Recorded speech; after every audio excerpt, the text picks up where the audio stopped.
How life started on Earth.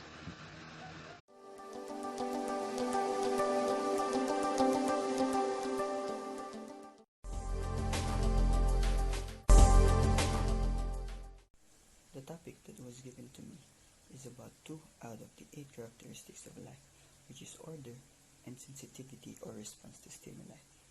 The first thing that I will talk about is order. It is said that organisms are highly organized and coordinated structure that are made up of one or more cells. Single-celled organisms, they consist of cells, and atoms make up the molecules, and then it makes up the cell organelles. While in the multicellular organisms, cells form tissues, and then tissues collaborate to become organs, and then these organs work together to become an organ system.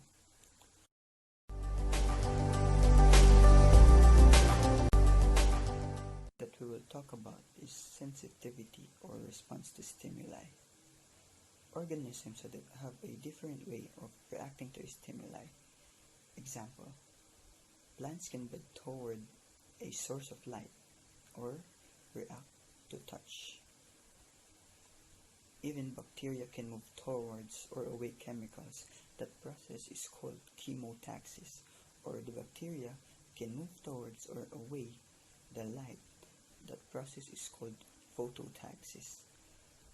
Remember that we talk about organisms going towards or away the stimuli. If organisms move towards the stimuli, it is called a positive response. However, if it moves away to the stimuli, it is a negative response. That is all. Thank you.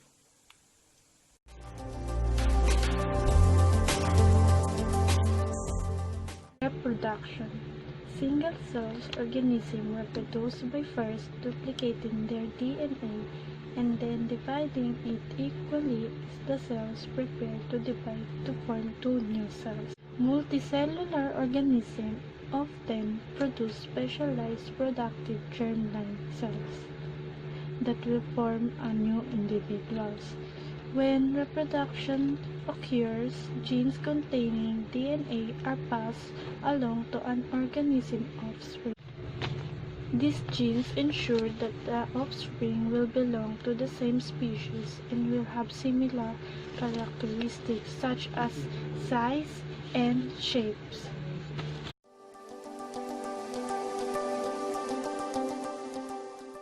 Regulation. Even the smallest organisms are complex and require multiple regulatory mechanisms to coordinate internal functions, respond to stimuli, and cope with environmental stresses.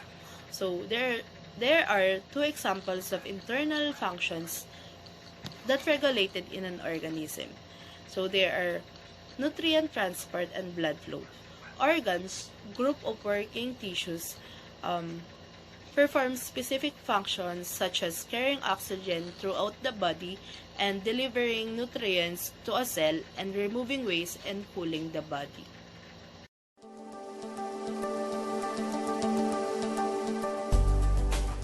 Homeostasis. In order to function properly, all living things are able to maintain a more or less constant internal environment. They keep things relatively stable on the inside regardless of the condition around them. The process of maintaining a stable internal environment is homeostasis.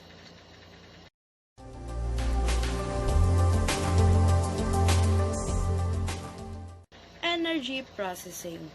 All living things obtain and use energy. Living organisms need energy to grow, to develop, repair damage, and reproduce. So, all organisms use a source of energy for their metabolic activities. Some organisms capture energy from the sun and convert into chemical energy in food. Like in plants, it's called photosynthesis. Others use chemical energy molecules they take in as a food as a cellular respiration.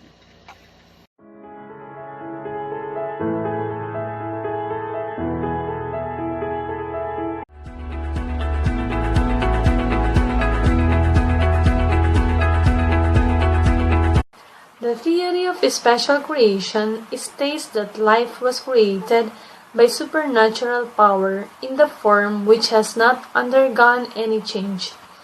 God has created life in 6 days from materia prima, and man was created by Him on 6th day. In creationism, special creation is a theological doctrine which states that the universe and all life in it originated in its present form by unconditional fiat or divine decree.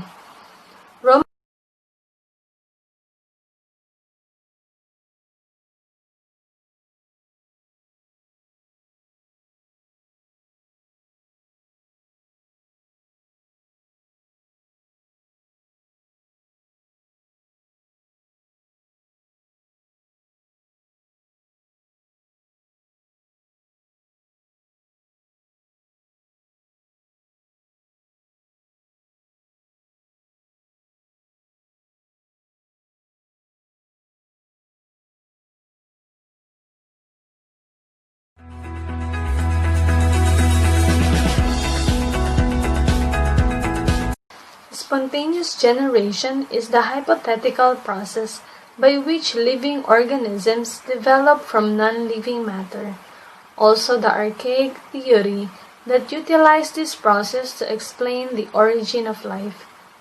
According to that theory, pieces of cheese and bread wrapped in rags and left in a dark corner, for example, were thus thought to produce mice, because after several weeks there were mice in the rags.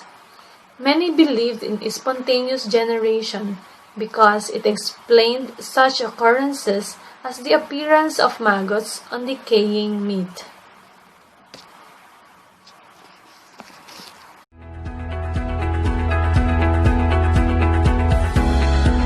Biogenesis. Biogenesis is any process by which life forms produce other life forms.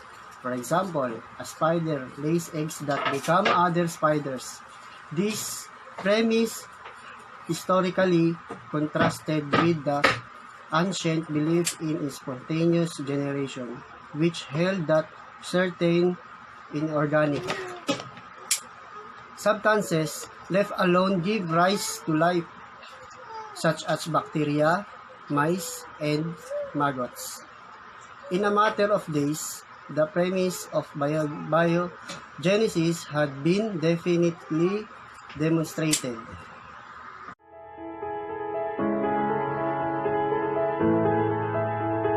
Theory of biochemical evolution, also known as materialistic theory or physicochemical theory, proposed independently by a Russian scientist, A.I., apparent in 1923, and an English scientist. According to this theory, life first grows from a collection of chemical substances by a progressive series of reactions. Early Earth's surface and atmosphere radically different from today's condition.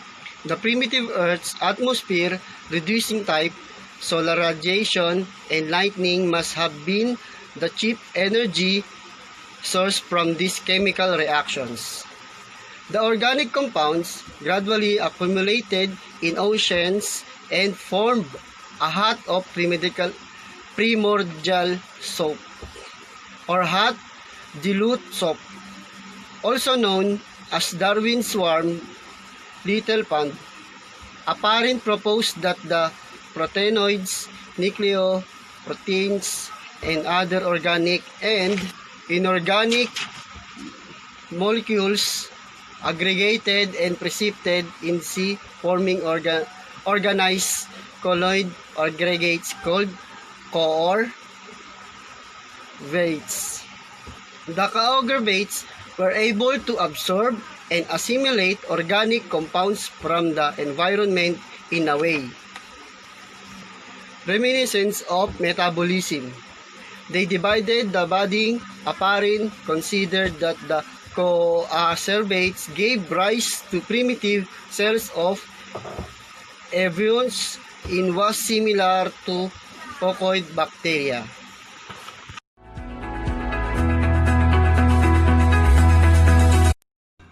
What is the theory of panspermia? The panspermia hypothesis suggests that life began on Earth when the seeds of life already present in the universe arrived here from space. How did the seeds or microbes get here? Proposed transport methods include meteorites, comets, and spacecraft. Greek philosopher Anaxagoras wrote about the idea in the 5th century before Christ. Since then, other scientists, including British astronomer Sir Frederick Hoyle, in 1915 to 2001, believe panspermia not only explained how life originated here, but also proposed the process continues to bring microbes on the life forms.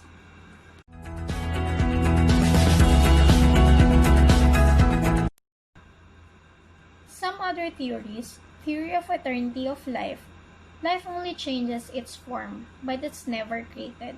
It has no origin and has always existed. Theory of catastrophism. Modification of the theory of a special creation states that there have been several creations of life by God, each preceded by catastrophe resulting from some kind of geological disturbance. Since each catastrophe completely destroyed the existing life, each new creation consisted of life different from that of previous ones. Main supporters is French scientist Georges Cuvier and or Big Me. Vitalism. Only living tissue by virtue of possessing some life force can produce organic compounds. Supporters. Berzelius and Bergson. The production of acetic acid from its elements by the German chemist Hermann Kolbe in 1845 disproved vitalism. Thank you for watching!